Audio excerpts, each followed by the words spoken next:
Size 12.1ல் 6th some பார்க்கலாம். முதல் 100 மிகை முழுக்களில் இருந்து ஒரு எண் தேர்ந்தெடுக்கப்படுகிறது.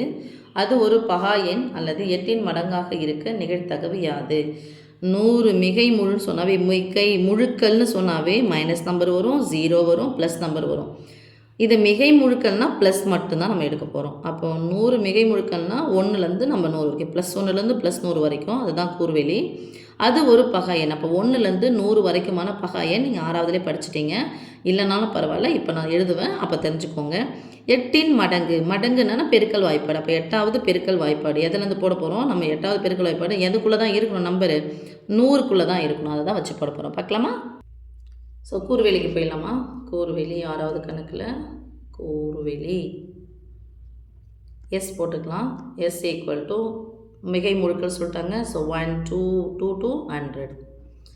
This implies n of S equal to மொத்தம் எத்தனை நம்பர் தான் இருக்கும்? 100 நம்பர் இருக்கும். அவங்க என்ன கேட்டிருக்காங்க? பகா எண்ணு கேட்டிருக்காங்க. பகா எண்ணுடைய நிகழ்வு நம்ம எடுத்துக்கலாம், ஏன்னு எடுத்துக்கலாம்.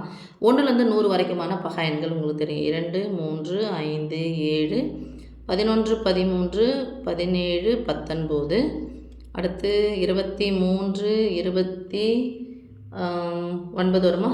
அப்புறம் 31 37 41 43 47 53 59 61 67 71 73 79 83 89 கோணமாக எழுதிட்டேன் 97. மொத்தம் எத்தனை எண்கள்னு உங்களுக்கு தெரியும்னா 1லேருந்து 100 வரைக்குமான பகா எண்கள் 25 தெரியும். அந்த கவுண்டிங் தெரிஞ்சால் கூட நமக்கு போதுமானது. இப்போது this implies n of A equal to, ஒருவேளை உங்களுக்கு 1லேருந்து 100 வரைக்கும் எனக்கு பகா எண்கள் 25 தெரியும்னு நினச்சிங்கன்னா அப்படியே n of A equal to 25 நீங்கள் போட்டுக்கலாம். Therefore P of A equal to P of A equal to N of A by N of S equal to 25/100. கால் பாகம் இது. ஓர் 25 25 4 25 100. ரைட்? அடுத்து இன்னொன்று சம் என்ன கேட்டாங்க? ஃபஸ்ட்டு பகா எண் கேட்டாங்க. அப்புறம் என்னது கேட்டாங்க? 8 மடங்கு. அதை நான் எடுத்துக்கிறேன், பின்னு எடுத்துக்கிறேன். பி ஈக்குவல் டு 8 மடங்கு, 100 வரைக்கும் இல்லை, 8 மடங்கு. 8ஆம் வாய்ப்பாடு பெருக்கல் வாய்ப்பாடு. 1 8 2 8 16 3 8 24 4 8 32 5 8 40 6 8 48 7 8 56 8 8 64 9 8 72 5 8 80 11 8 88 12 8 96. ஸோ நமக்கு சொல்லும் போதே சொல்லியாச்சு என் ஆஃப் பி ஈக்குவல் டு 12 8 96. அப்போ எத்தனை நம்பர் தான் வரும்? 12 number. Therefore P of B equal to N of B by N of S. மொத்தம் இருக்கிறது 100. அந்த 100ல் எத்தனை 8 மடங்கு? 12. சிம்பிளிஃபை பண்ணால் நமக்கு என்ன சமை கிடைக்கும்? எல்லாம் போய் கூட வச்சுக்கலாமா? ஓகே, 12/100. அதே கூட நம்ம 25/100ன்னு அப்படியே வச்சுக்கலாம். சமை பகா என்ன? பகா எண்ணாக இருப்பதற்கான நிகழ்தகவு 25/100. இது சிம்பிளிஃபை பண்ணி போட்டது. அடுத்தது 8 மடங்காக இருப்பதற்கான நிகழ்தகவு 12/100.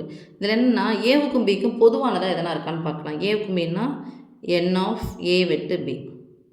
ஏ என்பதுனது பகா எண், பி என்பதுனது 8 மடங்கு. 8 அப்படிங்கிறதுனாது 2 மடங்கு தான் 8.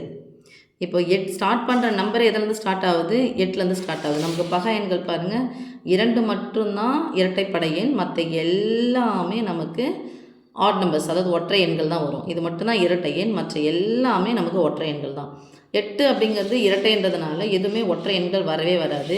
அதுவும் இல்லாமல் இங்கே 2 மட்டும்தான் இருக்குது. இங்கே 8 நம்பர் இதெல்லாம் பொதுவானது எதுவும் இல்லை. இப்போ என் ஆஃப் ஏ விட்டு பி என்பது பை. ஏன்னா இது ஒன்றை ஒன்று விளக்கும் நிகழ்ச்சி, ஒன்றுக்கு ஒன்று சம்மந்தப்படாத ஒரு நிகழ்ச்சி. ரெண்டுத்துக்கும் பொதுவானது யாரும் வரல. அதனால் என்ன பண்ணுறோம்? மற்றும் கேட்டாங்க அப்படின்னு சொன்னால் பண்ண போகிறோம். கூட்டிக்கலாமா ரெண்டுத்தையும்? பகா எண் மற்றும்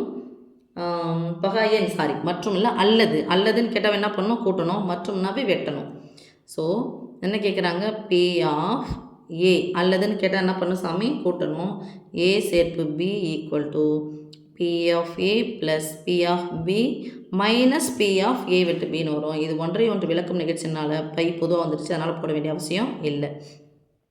பி ஆஃப் ஏ 25/100 ப்ளஸ் இது 12/100.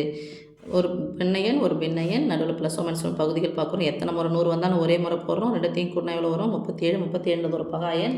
ஒன்றுக்கு ஒன்று சம்மந்தம் இல்லாத மேற்கொண்டு சிம்பிளிஃபை பண்ண முடியாது.